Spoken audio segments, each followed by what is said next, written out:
I call the member for McCormack and ask members to leave quietly.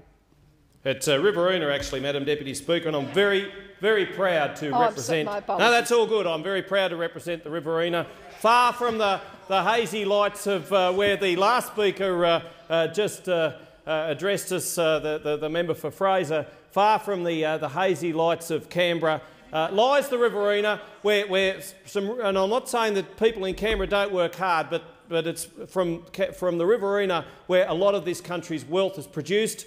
A lot of the food which Canberrans eat, and it needs to be preserved and protected at all stages. And it's not being preserved and protected by some of the policies, many of the policies, most of the policies, indeed all of the policies from those opposite. And we heard a lot about the Australian Capital Territory Legislative Assembly elections on October 20. And the member for Fraser quite correctly pointed out that voters will have their say. Indeed they will.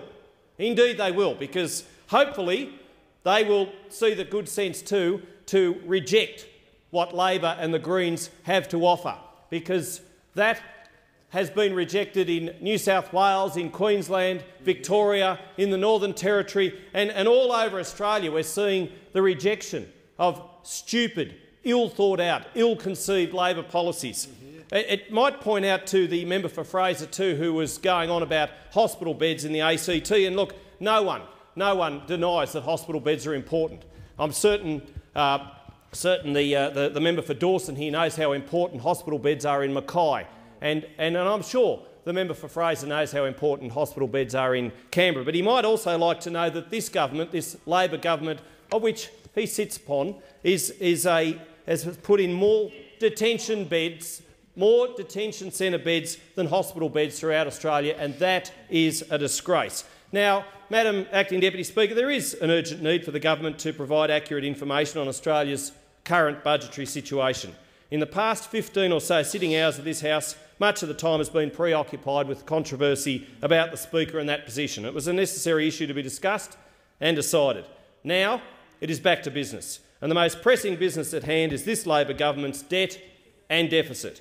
The spending is out of control. Unfunded promises totalling $120 billion and increasing. Labor starts talking up a national disability insurance scheme and of funding it. But the government, as with so many other policy areas, has adopted an adversarial approach over the NDIS, and shame on it for doing so. If ever something required bipartisan support, the NDIS is it.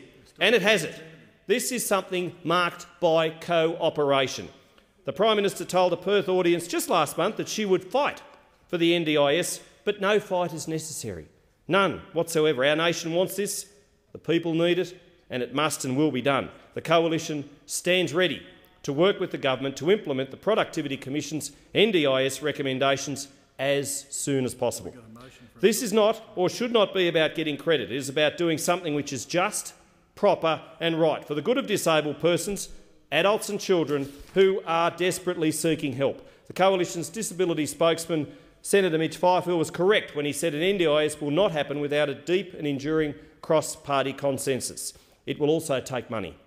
I see an NDIS as an investment in our future and certainly in the lives of those who will depend upon it. And I know how desperately hard the member for Dawson beside me has worked to ensure that this happens. But there has to be money available to finance the NDIS. A government which cannot rein in its expenses, which cannot stop borrowing and which cannot balance the books without cooking them, cannot hope ever to sufficiently resource an NDIS the way it ought to be, and it should stop lecturing this side about and giving false hope to those counting upon it.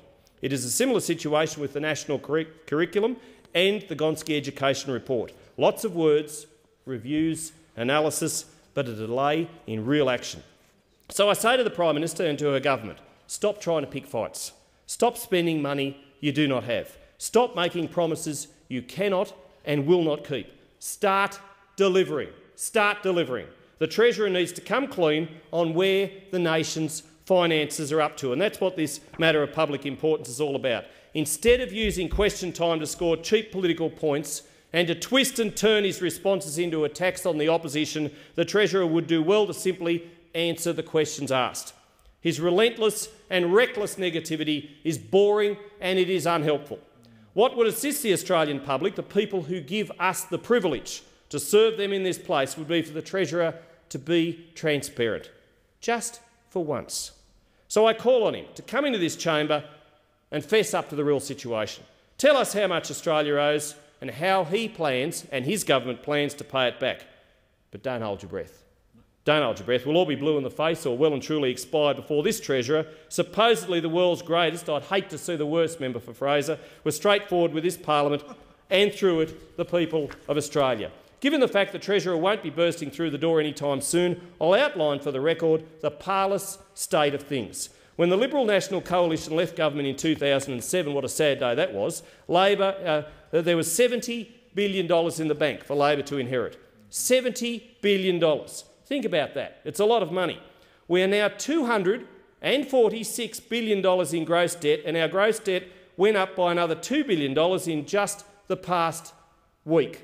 In the past month, we've borrowed an extra $10 billion. Now, what does $10 billion look like? Senator Barnaby Joyce gave this correlation at the recent Nationals Federal Conference. If we say that the average price for a house in regional areas is $300,000, the Australian Bureau of Statistics tells us there are 2.2 in a house on average, well, that would be a city of 73,000 people in a month. That is what we are borrowing, and we just think that we can miraculously pay this back. It will just happen. Somehow the guardian angel of the credit card will descend from the heavens and pay all the money back. Well, it won't, and the member for Fraser knows it. The Prime Minister knows it, and the Treasurer knows it. How very true Senator Joyce was. But more on where Labor has taken us. According to the Reserve Bank of Australia, the government has borrowed $15 billion in the first 3 months of the financial year. That's despite a promise of having a $1.5 billion surplus this financial year. It has a lot of catching up to do. Perhaps the most damning of statistics, and they are accurate because they come from advice research by the Parliamentary Library, are the following facts. And everybody should really take note of this. This government has borrowed $173 billion in 4 budgets. $173 billion, 4 budgets. All Australian governments, back to Federation, before this government, borrowed a total of $123.7 billion over 108 years. In 4 years, member for Fraser, I'd really like you to listen to this. In 4 years, this government has borrowed more than the previous 108 years of Australian federal governments. More in 4 years than in 108 years previously. What a disgrace. Can you believe that? When the coalition was last in office...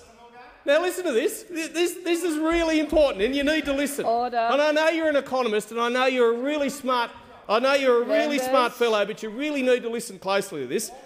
When the coalition was last in office, it borrowed a total of $18 billion over 11 budgets, including the East Asian financial crisis, the dot-com bust and the September 11 and war on terror. Okay? $18 billion over 11 budgets. Now just remember, the previous Commonwealth governments in the 108 years prior to the Rudd-Gillard governments taking over had 2 world wars, a number of military conflicts, and the Great Depression.